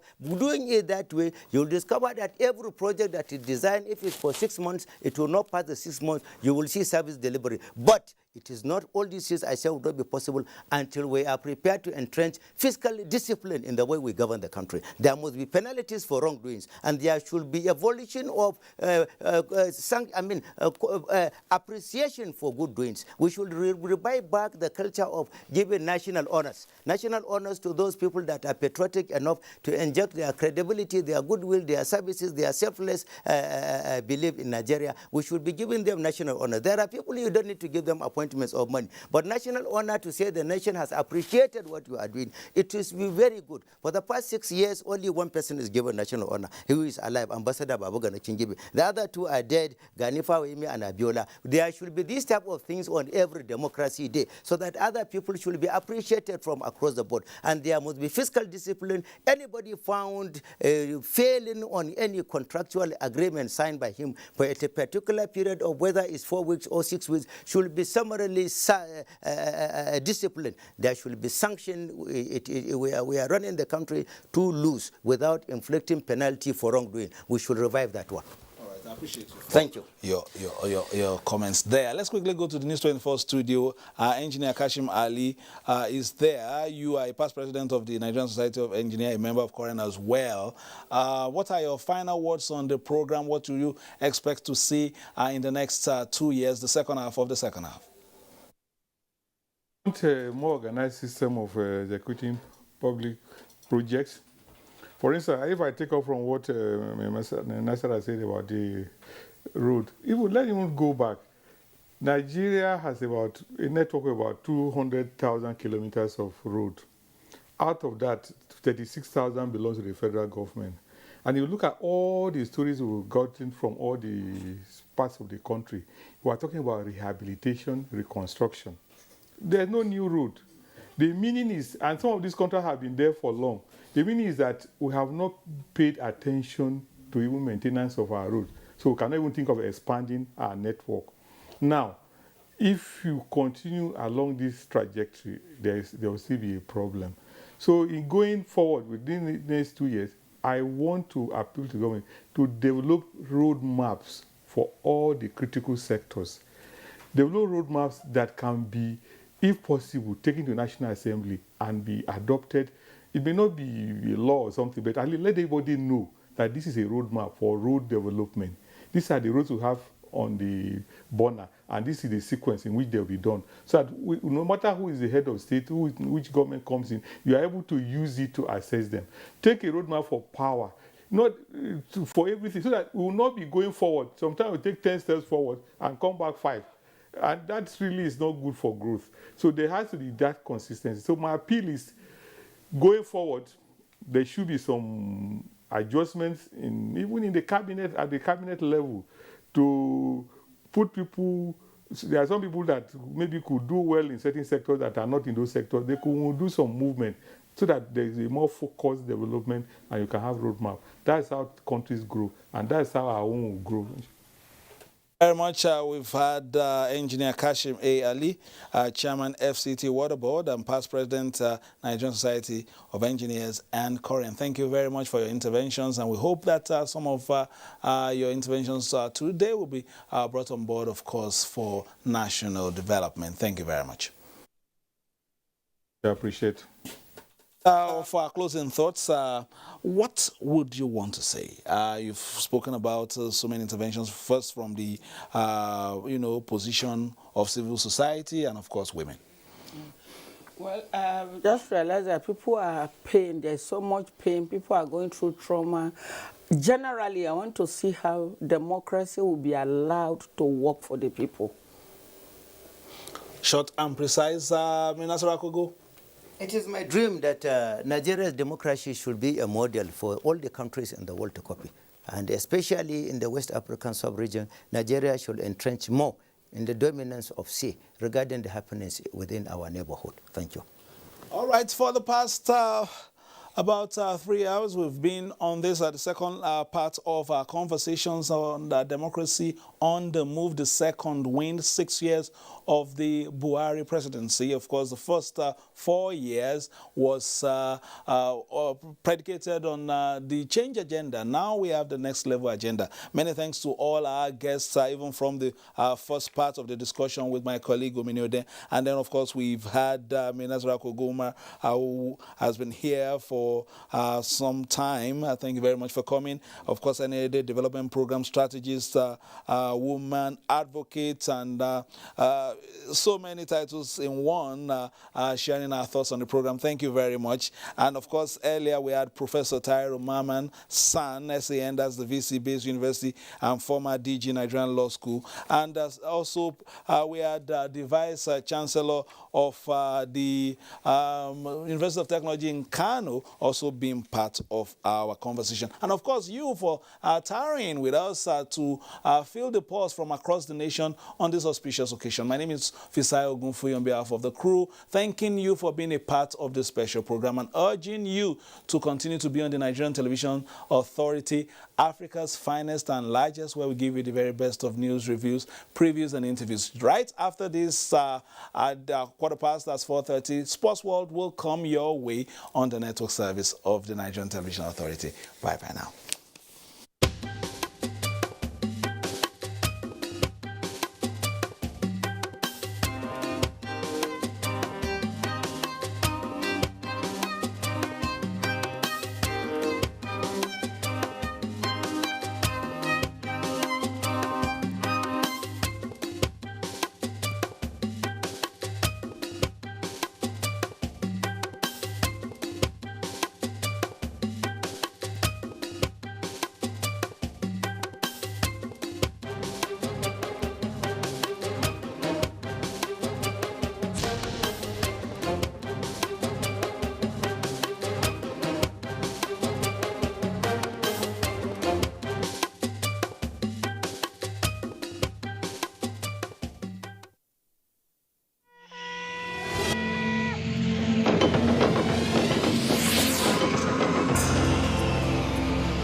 NTA, you can't beat the rich.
this vaccine is safe and it has been certified safe and usable by NAFTA.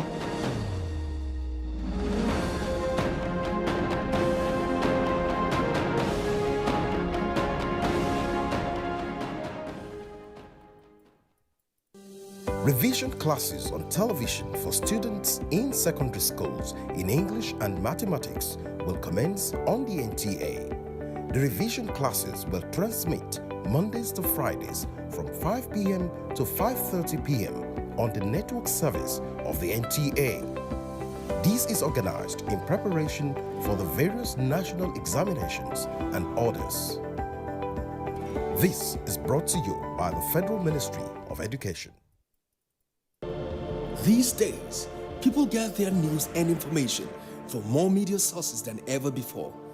Some of the news and information given are fake, unverified, doctored, and manufactured to create confusion, stir disaffection, and cause disunity. Before you believe or share any news, ask yourself, is this real? Is it from a credible source? Is it verified or verifiable? Fake news is dangerous, whether you do it for fun or for political gains. Real people can get hurt. Fake news, don't create it, don't spread it. This is a public service announcement from NTA.